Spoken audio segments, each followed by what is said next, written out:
Breaking news చూస్తున్నాం. భారీ పేలుడుతో దేశ రాజధాని నగరం ఢిల్లీ ఉలిక్కిపడింది. దీనిపై ఉన్నత స్థాయి భద్రతా సమావేశం జరగనుంది. దీనికి కేంద్ర హోంమంత్రి అమిత్ షా అధ్యక్షత వహించనున్నారు.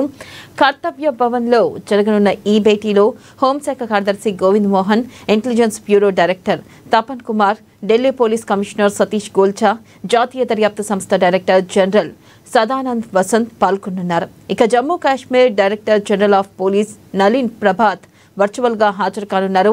ఢిల్లీ పేలుడు, ఉగ్రకుట్రలు, కాశ్మీర్ ఘటనలపై చర్చించనున్నారు. ఇప్పటికే అమిత్ షా ఘటనా స్థలాన్ని పరిశీలించారు. అలాగే ఎల్ఎన్జేపీ ఆసుపత్రిలో చికిత్స పొందుతున్న వారిని పరామర్శించారు. Delhi police chief director of intelligence బ్యూరోతో మాట్లాడి పరిస్థితిని సమీక్షించారు. ఇక దీనిపై మరింత సమాచారాన్ని మా ప్రతినిధి భవిత లైవ్ ద్వారా అందిస్తారు. భవిత, చెప్పండి, అసలుకి ఢిల్లీ పేలుడు వెనుక కారణాలు ఎవరు, ఏంటి, దాని గురించి ఏమైనా డీటెయిల్స్ తెలిసాయా? అప్డేట్స్ ఏంటి?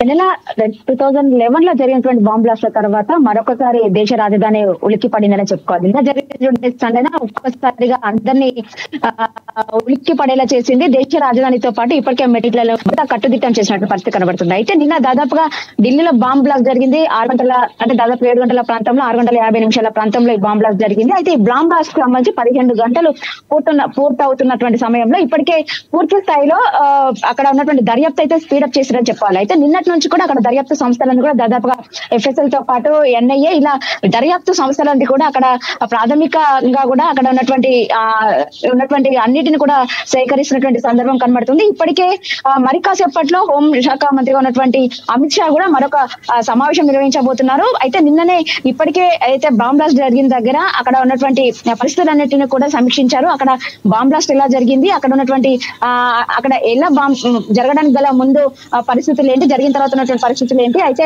అక్కడ గాయపడ్డటువంటి వాళ్ళందరూ కావచ్చు, అక్కడ మృతి అందరినీ కూడా చూసి సమీక్షించిన పరిస్థితి కనబడుతుంది. హాస్పిటల్కి వెళ్ళి కూడా వాళ్ళందరినీ కూడా పరామర్శించినటువంటి నేపథ్యం కనబడుతుంది. అయితే ఈ రోజు మరి కాసేపట్లో హోంశాఖ మంత్రిగా ఉన్నటువంటి అమిత్ షా తో పాటు మరికొంతమంది హోంశాఖ సహాయ కార్యదర్శి సెక్రటరీతో పాటు ఐజీ, ఎన్ఐఏ డీజీతో పాటు స్పెషల్ ఇంటెలిజెన్స్ చీఫ్స్ లతో పాటు ఢిల్లీ సిపితో పాటు వీళ్ళందరితో పాటు ఉన్నతాధికారులందరితో పాటు ఒక సమావేశం నిర్వహించబోతున్నారు. ఎందుకంటే అక్కడ బాంబ్ బ్లాస్ట్ జరగడం గల కారణాలు ఏంటి, ఇప్పటికే ప్రాథమికంగా ఒక నివేదిక ఇచ్చినటువంటి దర్యాప్తు చేసి ప్రాథమిక నివేదిక వచ్చినప్పటికీ బాంబ్ బ్లాస్ట్ జరగడం గల కారణాలు ఏంటి, ఇంకెక్కడైనా కూడా ఉగ్రవాదులు ఇలాంటి బాంబ్ బ్లాస్ట్ లకి చర్యలు పూనుకున్నారా అనేటువంటి కోణాల్లో కూడా మరికొంత ఈ సమావేశంలో చర్చించారు. ప్రధానంగా చూసుకున్నట్టయితే కూడా కదిలే కారులో వచ్చి బాంబ్ బ్లాస్ట్ చేసినట్లుగా తెలుస్తుంది. మరి ఈ నేపథ్యంలో ఆ వ్యక్తుల గురించి ఏమైనా ఆచూకీ తెలిసిందా? మరి దీనిపై ఎటువంటి నిఘా జరుగుతుంది? అప్డేట్స్ ఏంటి?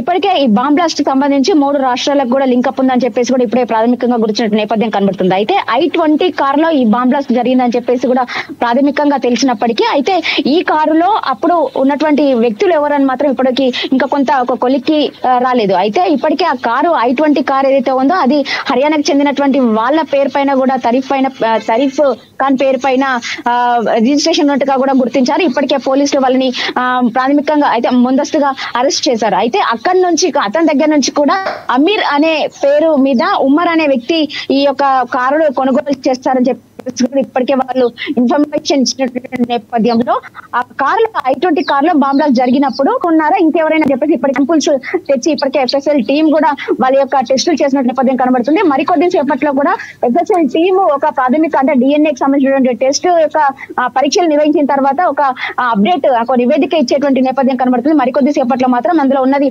ఉమరేనా అని మాత్రం ఒక డిఎన్ఏ రిపోర్ట్ తర్వాత మాత్రం ఎఫ్ఎస్ఎల్ టీమ్ అంటే చెప్పేటువంటి అవకాశం ఉన్న నేపథ్యం అయితే కనబడుతుంది. అయితే దీనికి సంబంధించి కారు నిన్న దాదాపుగా 3 గంటల ప్రాంతంలో అక్కడ పార్క్ చేసినట్టుగా కూడా ఇప్పటికే పోలీసులు గుర్తించారు. అయితే దాదాపుగా ఎర్రకోట దగ్గర ఇలాంటి బాంబ్ బ్లాస్ట్ జరగడం మాత్రం నిజంగా ఒక శోచనీయం అని చెప్పాలి. ఎందుకంటే అక్కడ ఎప్పుడు రద్దీగా ఉండేటువంటి ప్రాంతం, కానీ ఈ బాంబ్ బ్లాస్ట్ మాత్రం నిన్న జరగడంతో కొంత పెను ప్రమాదమే తప్పిందని చెప్పేసి కూడా ఇప్పటికే అధికార వర్గాలు కూడా చెప్తున్నట్టు నేపథ్యం కనబడుతుంది. ఎందుకంటే సోమవారం కావడంతో నిన్న అక్కడ మొత్తం హాలిడే మూడ్ లో ఉంటారు. నిన్న సోమవారం అక్కడ ఉన్నటువంటి షాపింగ్ మాల్స్ కావచ్చు, ఇతరత్ర అన్ని కూడా అక్కడ క్లోజ్ అయి ఉంటాయి కాబట్టి పెద్దగా నిన్న రద్దీ లేదని చెప్పేసి చెప్తున్నారు. ఒకవేళ నిజంగా నిన్న వర్క్ మాత్రం ఇంకా భారీ ఎత్తున ప్రాణ నష్టం జరిగేది, ఇంకా భారీ ఎత్తున ఆశలు కోల్పోవాల్సి వచ్చేది అని చెప్పేసి కూడా ఇప్పటికే నిర్ధారించిన నేపథ్యం కనబడుతుంది. నిన్న జరిగినప్పటికీ కూడా ఇప్పటికే దాదాపుగా 13 మంది ప్రాణాలు కోల్పోయారు. నిన్న ఆ బాంబ్ బ్లాస్ట్ జరిగినప్పుడే దాదాపుగా అక్కడికక్కడే 9 మంది మృత్యువాత పడ్డారు. చాలా మంది దాదాపు 30 మంది పైగా కూడా క్షతగాత్రులైనటువంటి నేపథ్యం కనబడుతుంది. ఇప్పటికే LNGC హాస్పిటల్ కి తరలించారు.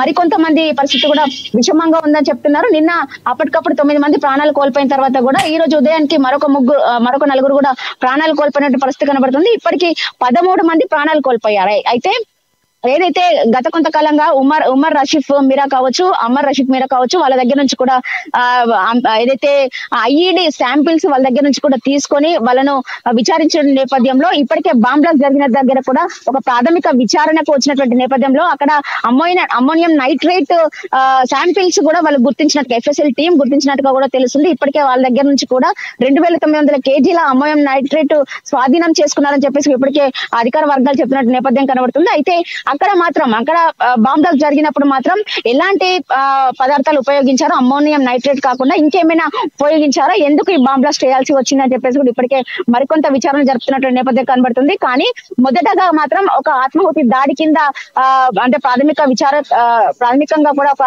విచారణ చేసినటువంటి నేపథ్యం కనబడుతుంది. అయితే ఈ దాడి తర్వాత ఇంకా ఎక్కడెక్కడ దాడులు చేయబోతున్నారు అని చెప్పేసి కూడా ఇప్పటికే అనుమానం వచ్చినటువంటి వాళ్ళందరినీ కూడా ఇప్పటికే పోలీసులు అరెస్ట్ చేసినటువంటి నేపథ్యం కనబడుతుంది. జమ్మూ కాశ్మీర్ లో కూడా అమర్ రషీద్ తో పాటు ఇంకా వాళ్ళ యొక్క బ్రదర్స్ అయినటువంటి వాళ్ళ 2-3 వ్యక్తులను కూడా ఇప్పటికే పోలీసులు అరెస్ట్ చేసి వాళ్ళను విచారిస్తున్నట్టుగా కూడా మనకు తెలిసినట్టు నేపథ్యం కనబడుతుంది. మొత్తానికి ఢిల్లీలో జరిగినటువంటి దేశ రాజధానిలో జరిగినటువంటి బ్లాస్ట్ మాత్రం ఒక్కసారి అందరినీ ఉలిక్కిపడేలా చేసింది. ఇప్పటికే హైదరాబాద్ నగరంలో కూడా అనుమానం వచ్చినటువంటి వెహికల్స్ అన్నింటిని కూడా ఇప్పటికే చెక్ చేసినటువంటి పరిస్థితి కనబడుతుంది. నిన్న జరిగినటువంటి ఆ సంఘటనలో దాదాపు అక్కడ 6 నుంచి 7 కార్లు దగ్ధమవడంతో పాటు కొన్ని ఆటో రిక్షాలతో పాటు మరికొన్ని బైకులు కూడా దగ్ధమైనటువంటి పరిస్థితి కనబడుతుంది. మరి కాసేపట్లో FSL రిపోర్ట్ రావడంతో పాటు అమిత్ షా యొక్క సమావేశం కూడా ఉంది. అక్కడ జరిగినటువంటి బ్లాస్ట్ సంబంధించినటువంటి కావచ్చు, నిన్న జరిగినటువంటి బ్లాస్ట్ నేపథ్యంలో దాదాపుగా సమీపంలో పరిసర ప్రాంతాల్లో 150 CC కెమెరాలను కూడా ఇప్పటికే పర్యవేక్షిస్తున్నటువంటి సందర్భం కనబడుతుంది. ఎందుకు అంటే ఏ టైంలో ఏదైతే అంటే మొదటగా 3 గంటల ప్రాంతంలో అక్కడ ఆ కారును పార్కింగ్ చేసి 6:30 తర్వాత ఆ పార్క్ ను స్లోగా మూవ్ చేసినటువంటి నేపథ్యంలో ఆ ఎర్రకోట సిగ్నల్ దగ్గర ఉన్నటువంటి ఆ సిగ్నల్ దగ్గరికి రాగానే బ్లాస్ట్ జరిగిందని చెప్పేసి ఇప్పటికే గుర్తించేటువంటి నేపథ్యంలో ఆ కారు ఎక్కడి నుంచి ఎర్రకోట సమీపంలో తీసుకొచ్చి పార్కింగ్ చేశారని మాత్రం పూర్తి స్థాయిలో అంటే CC కెమెరాల ద్వారా కూడా ఇప్పటికే పర్యవేక్షిస్తున్న నేపథ్యం అయితే కనబడుతుంది.